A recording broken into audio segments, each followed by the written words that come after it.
Hello, welcome to the July edition of the Parish Line, a production of CGov, the Calcasieu Parish Government Channel, about the events, programs, and policies of the Calcasieu Parish Police Jury. On this month's program, we'll learn about the upcoming sewer system inspection initiative for the parish. We'll check in with the parish library system and see how a former police juror who recently passed away is being honored. First, the Office of Juvenile Justice Services has opened a new state-of-the-art facility called the Multi-Agency Resource Center. Margaret Higgins takes us on a tour. The Office of Juvenile Justice Services has a new one-stop shop. Director of Probation Services, Bill Summers, explains. When a law enforcement officer goes out onto the street and arrests a young person for a misdemeanor or low-risk offense, in the past what they would do is they would bring him to their station house, wait for the parent to arrive at the station house, and that could be 3, 4, 5 hours. It would turn in a report. The report would go to the district attorney's office. The district attorney's office would forward it to me. I would farm it out to an intake officer, and the process would take a very, very long time. By the time that we got the child into some services or into the office, it could be up to 30 to 45 days. So what they'll do now is they will contact us. We will say, bring them out to the MARC, the Multi-Agency Resource Center. They'll come in through the back door. We'll wait for the parent to get there. The law enforcement officer will, in other words, go 10-8, or they'll leave and they'll go back out on the street doing what they do best, and leaving that child for us for what we do best, which is providing rehabilitative services. And so that child will be put in immediate services within the next 2 hours at the time of arrest. So we've taken a process of about 45 days and condensed it in about 2 hours. The center began as a collaborative effort from the Children and Youth Planning Board. Director of the Office of Juvenile Justice Services, Dane Boland, tells us more. One of their goals is, and across the state too, is to identify those services that families would need locally. And then also, once you identify the services, identify gaps that are not getting to the families. And so that's why we set out. The Planning Board set out to identify those gaps in services. We conducted surveys, took public feedback, and out of that, probably about 6 months to 9 month process, it was unanimous across the Planning Board that we needed one place where people could access services and information instead of going to be sent to different organizations and different agencies around town. So that was huge for that. At that point, I think it was just a dream of the Planning Board, but as we move further on to the process of the MARC we're at today, everyone started to know, it could become a reality, and that's what's happened. A lot of times when you open up new buildings, you have to add a lot of new staff to it. We have started this project, and we have not added one additional staff from our agency, which I think is key. I think the citizens want to save the tax dollars and become more efficient, and that's what we've done here. I'm a firm believer that government doesn't have to do everything, but what they do, we should do it very well. And that's kind of our philosophy here. Having a warm, comfortable atmosphere for families in a crisis during the first 30 minutes to an hour can make a difference. We all know that sometimes you go in a government building and it has the same paint, same furnishings, and what we did is we kind of, believe it or not, got a committee together and had this talk and said, okay, get all the designs that you've had in the past about our government building and think differently. And they came up with the colors, the furnishings, and we wanted to create a place, and I'll say this, we've been open now for about 2 weeks. We've had several families coming in crisis to the point of tears, and we think that a combination with the customer service and talking to that family, when they walk in, it's a non-threatening environment. They can walk in, and hopefully the aesthetics will play a role in de-escalating that situation. Funding for the MARC Center was made possible by the MacArthur Foundation. Director of Resource Development, Vi Martin, gives us the details. It is really an honor to be with them. One of the highest honors, honestly, you can really achieve as a grant writer, to be able to network with the level of people that they have in their foundation. And also MacArthur doesn't just give you money to begin your project, they also give you a national resource bank of people to assist you as well. So they always have consultants on hand that they will send to you to assist whatever area you may be struggling in with your project. MacArthur Foundation Project Director for Louisiana Models for Change, Deborah DePreto, MD, focuses on why these programs are necessary. Through many, many interviews I went on with the foundation, there were the top 3 areas by and far were to create what we call alternatives to formal processing and incarceration. In other words, we lock up kids in Louisiana to get them services. In the end, that really hurts kids because they're away from their families, they don't have access to their community, and it's very hard to reintegrate. But we do that for nonviolent kids, kids who really have very low-level offenses. So everyone universally said we need more community services for low-risk kids with misdemeanors and first-time offenses. The other thing is we need better programs. We need programs that really work. We're using outdated things that don't really show that they're improving the lives of kids and their families. So we want what's called evidence-based or research-based programs that prove that this really works on kids. And then the third thing in Louisiana, and as in many other states, youth of color, especially African American youth, are very much more involved in the juvenile justice system. And we wanted to figure out why. Why is that? What can we do to make that different, if at all possible? So those are the 3 areas that Louisiana Models for Change chose and that we wanted to concentrate in. And I can tell you we've been very successful in all 3. And the places like right here in Calcasieu Parish that is going to be a national model. I have no doubt about it. For the Parish Line, I'm Margaret Higgins.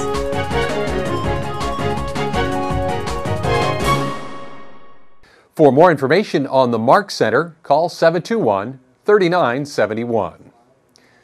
Later this summer, the parish will begin a 3-year program to inspect all mechanical residential sewer systems in unincorporated areas. The inspection program is financed in part by a grant from the Louisiana Department of Environmental Quality and is designed to help reduce the amounts of untreated or improperly treated sewage from homes into parish ditches and ultimately into the area waterways. As far as the discharges that come from the mechanical sewer systems and other wastewater systems like that the water is not totally treated, unlike what most people might think. If a system is not working properly, that makes it worse. Water that is coming from the mechanical systems and discharging into our ditches, that ultimately goes into our waterways, and of course what is particularly of concern are the fecal coliform, which is, I'm not going to go into the scientific part of it, but there are other pathogenic or disease-causing organisms that are in there as well, because people do get sick, and that is going into our sewer systems. And if the water is not treated, that water is going into the drainage ways, into the waterways, out into our lakes, rivers, and streams where kids swim, adults swim, we fish, we boat, love to water ski, do all those types of things that we do, play on the beaches and whatnot. The levels of coliforms or fecal coliform that indicates just what might be there, and we have seen some higher levels in our area.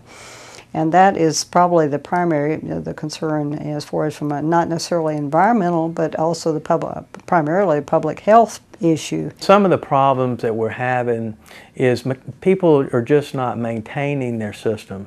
They're actually, they flush the toilet and then the waste goes out, and there's no, they don't really know what happens at that point in time. So it's important that you know what type of system you have, whether it's mechanical or a septic tank fill line. And if it is mechanical, it has a motor that actually blows air into that system, and that has to function properly in order for the mechanical system to actually work properly.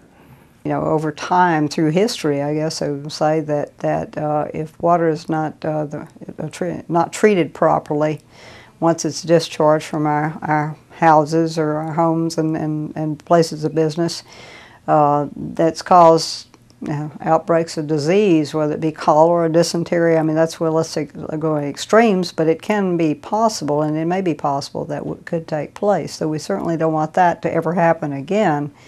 Don't want to have, obviously, over time, we had those type of issues in history, but we don't want it happening again in our area. And it wouldn't take but one bad outbreak to everybody be a little concerned about that, to say the least. The problem is intensified by population growth in unincorporated areas.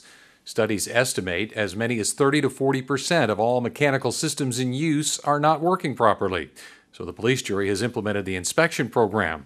Residents will soon begin receiving letters letting them know that inspectors are coming to their neighborhood. The letters that we're going to be sending out initially are letters to the occupants of the property. They're notices that are letting you know, the public know, that the inspectors will be coming out there, the time frame that they're going to be starting the inspections. It also identifies in the letter the types of vehicle that the inspector will be coming out there, and it's a white vehicle with a parish emblem on there. And they'll also be in a uniform, and they'll have an actual identification tag so that the people know that who they are and that they are with the police jury. The inspection process, where we're going to start is in wards 1, 3, and 4. And those are the Moss Bluff area, the South Lake Charles area, and Carlos area. And we'll have 3 different inspectors in those areas. And primarily what they're going to be doing is inspecting the mechanical sewer system, primarily the motor to make sure it is operating properly, making sure that it is hooked up to an approved electrical source, and also looking inside the tanks of the system to make sure that that the sludge buildup is not too high or if it needs to be pumped out. The people need to actually have their systems available. You need to go out and actually find where your system is located on your property, where the motor is located. If it's behind a fence, you need to have that accessible to the inspectors. You know, if there's arrangements that need to be made, you need to call us in advance so we can make those arrangements to go out there and inspect your property. They'll have 2 tags. One will be a green tag, and what that means is that your inspection passed and there's nothing further that you need to do. If your system failed, then it'll be a red tag, and that tag will have on the actual tag itself the deficiencies that you need to correct. It'll have a number on there that you need to call. If you need to call us in order to have an explanation of those deficiencies, we'll be glad to do that. If you fail to remediate the problem with the system, we have a couple options. One way is that we're going to notify you by a letter, an official letter, indicating that you need to correct the system. You'll have 30 days to do so. And if you correct the system, then it goes away. If not, then we may have to hire a contractor to go out and fix the system for you. At that point in time, if the contractor actually fixes the problem, we will send the property owner a bill to pay for that. And if the bill is not paid, then we actually file a lien on the property. It's important that homeowners understand their systems and how to keep them functioning properly. Free pamphlets on the systems will be available through the Planning and Zoning Office of the parish. The parish website at cppj.net has information, and a hotline number is being established for residents to call at 721-3847. Parish officials are hoping the inspection program will show good results in improving water quality in area waterways. Once that is hopefully cleared up, with the program that we anticipate initiating here soon, then that would be taken care of, and we would see in future sampling, the DEQ samples the water and tests the water, and we'd see an indication that there would be an improvement in the water quality overall in our area, which is that's what we're looking for. We want to have good water quality in our area where it's swimmable, fishable, and all the good things that we like to have around here. And it really looks good too. So we hopefully things would be in much better condition in another few years down the line and continues to improve. We've estimated that there is about 33,000 systems in the unincorporated area. And we feel like by doing an inspection on each one of these systems, that's going to help us to understand, number one, what we have out there in terms of the number of systems, plus how many systems are not functioning. And so by making people aware of their systems and maintenance of these systems, and that will decrease the amount of untreated waste that goes into our river system, the Calcasieu River Basin system. The DEQ grant pays for 60% of the program's costs for the next 3 years. Letters will be going out to the first neighborhoods to be inspected in a few weeks. What do Snuffleupagus, AC/DC, and George R.R. Martin have in common? They can all be found at the Calcasieu Parish Public Library. Jessica Williamson shows us some of the new additions to area libraries. Learning about letters. The library is not just a place for books anymore. Proving that is the newest addition, the Playaway View. Playaway View, it's the new thing. I just came back from conference and this was the hot item. And it's an all-in-one video player and it's for children, but like ages, this is an Elmo, ABCs and numbers. But then they have some National Geographic ones and they go up in age to probably 12, 13 years old. And basically it's a standalone video player and you press power and it comes on and then play. It's a big button so children can use it. And it's a video loaded on the player. These video players are ideal for children because they don't get scratched like DVDs.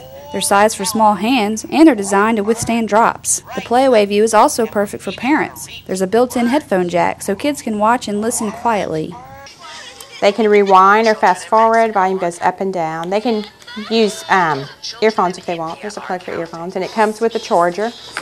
The battery goes down. Calcasieu Parish Library has many other non-book options. Console games, audiobooks, CDs, and DVDs are available to check out, but gaining popularity are e-downloads that can be transferred from your home computer. We have a really popular thing right now called Freegal, which is downloadable music. It's like a iTunes for the library, and you go to the website and you can download 10 music. It's the Sony catalog. So you can pick out 10 titles that you like and download them every week with your library card. So that's really great. If a book, device, or e-download doesn't interest you, maybe one of the many library programs will pique your interest. Jeanette Evans, one of Calcasieu Library's program coordinators, says the library isn't just a quiet place to read anymore. It's full of programs for adults and children. The summer season is coming to an end. There are a few programs not to miss before the kids go back to school. Harvey Rabbit is, and friends. There's Harvey Rabbit, there's Cecil the orangutan, and there's T-Boy the alligator. And it's Tim and Laura Alured. They're local people. They now live in Lafayette. They play the states and places surrounding Louisiana. But it's just a fun time. She's a ventriloquist. She's a world-renowned ventriloquist. And they use magic and music and comedy in their act. And so Harvey and Cecil and T-Boy are, of course, real. No, they're not puppets. The Story Crafters, it's a man and a woman, and they tell stories. They've been storytelling for years and years. They refine their craft. They've taught classes in it. They take it to libraries, to schools, and they incorporate music, dance sometimes. They're just very interesting. Information on books, downloads, and library programs can be found on the Calcasieu Parish Public Library's website at calcasieulibrary.org. For the Parish Line, I'm Jessica Williamson.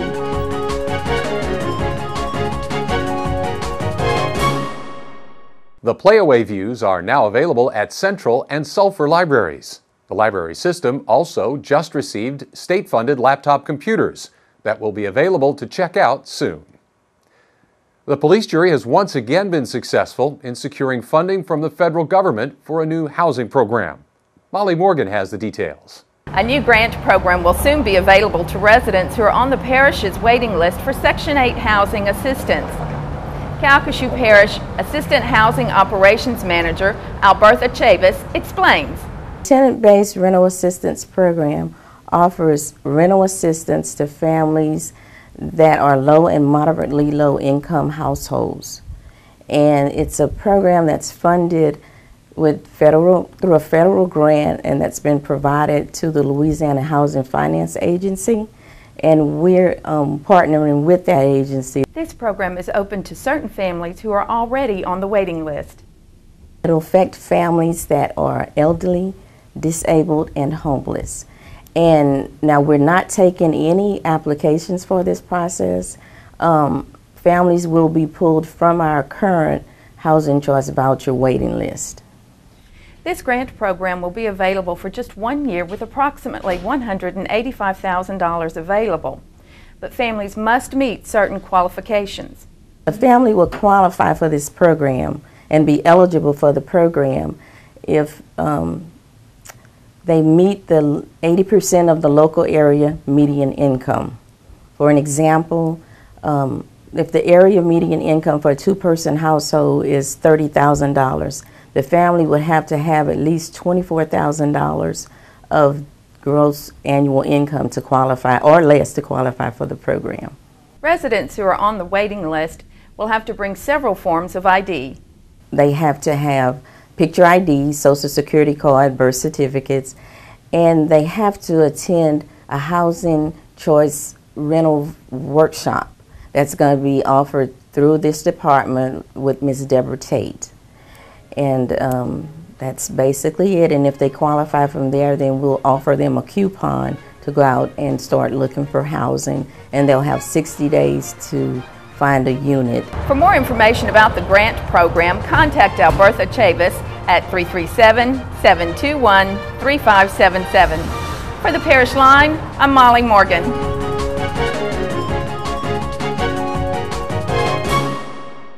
The grant program for the Housing Department is expected to go into effect August 1st. You are watching the Parish Line, a production of CGov, the Calcasieu Parish Government Channel, about the events, programs, and policies of the Calcasieu Parish Police Jury. A highly visible road in Moss Bluff is being renamed in honor of Don Manuel, a former District 1 police juror who passed away this April. Here's J.P. Booth. If you live in or grew up in Moss Bluff, you know this road. It leads to the Ward 1 Community Center and Playground. It's a complex full of baseball, softball, and soccer fields, so the road is adequately named Recreation Boulevard. But it's getting a well-honored renaming to Don Manuel Boulevard, after the District 1 police juror who served for 16 years. At its June 23rd meeting, the police jury voted unanimously to rename the road after hearing from District 1 juror Shannon Spell. Thank you, Mr. President, my colleagues on the jury. This particular road has a lot of significance. As most of you know, Mr. Manuel spent a lot of time at the facility that's located at the end of this road. He was very instrumental in establishing a buddy ball program, as well as coaching for many years at that facility, and just spending a lot of time in support of the programs and children and parents that use that. This request is in respect and aligned with family wishes, and I just want to say that I'm very appreciative of this jury honoring Mr. Manuel in this particular way. I know this would be a very special gesture towards him. So to Mr. Manuel and his family, we extend them all of our best wishes and prayers, and thank you to the jury for considering this. A native of Kinder, Louisiana, and longtime Moss Bluff resident, Don Manuel served in the police jury at 2 different times, once from 1984 to 1992, then from 2000 to 2008. During those terms, he served as president and vice president of the police jury, as well as on several local and statewide committees. He was very active in children's and youth sports, as well as senior citizen activities. Of course, last name McMillan and Manuel, I got to sit next to Don for about 8 years, and it was just a tremendous honor to be next to him and serve with Don. What he's done from buddy ball to the senior citizens, Don was always there in Moss Bluff. He was like a leprechaun. It seemed like he'd find a pot of money. I think it was said at his funeral that he could hear a nickel drop in Baton Rouge, and he'd be down there to get it. But Don was a tremendous asset, and Don will be sorely missed. And boy, but he had a loving family around him, and everybody that knew Don was touched by Don. And as Shannon said, Moss Bluff will be touched up there by Don Manuel's presence and what he's done, and the legacy that he leaves is a tremendous one. And I'm going to tell you a little story. You know, we used to go on conventions and we'd fly, and Kevin and Calvin were both there, and the hostess come by and wanted to know if any of them wanted to drink. Kevin, boy, he raised his hand. He got him a Sigerman and Coke. And they asked Calvin, and Calvin's a pretty religious fella. I mean, everybody knows that. And Calvin said, no. He said, I don't drink. He said, I'd rather be tied to a tree and have all my clothes ripped off and be attacked by a gang of savage women. Kevin called the hostess back, said, here, take this drink. I didn't know we had a choice.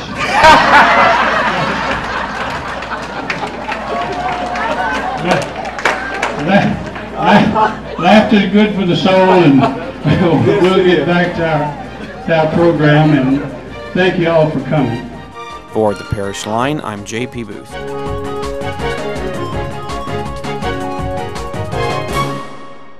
The police jury is planning a ceremony celebrating the renaming of the road later this month. That's the Parish Line for the month of July. Thanks for watching. For more information on any of these stories or to see the program online, visit our website at cppj.net.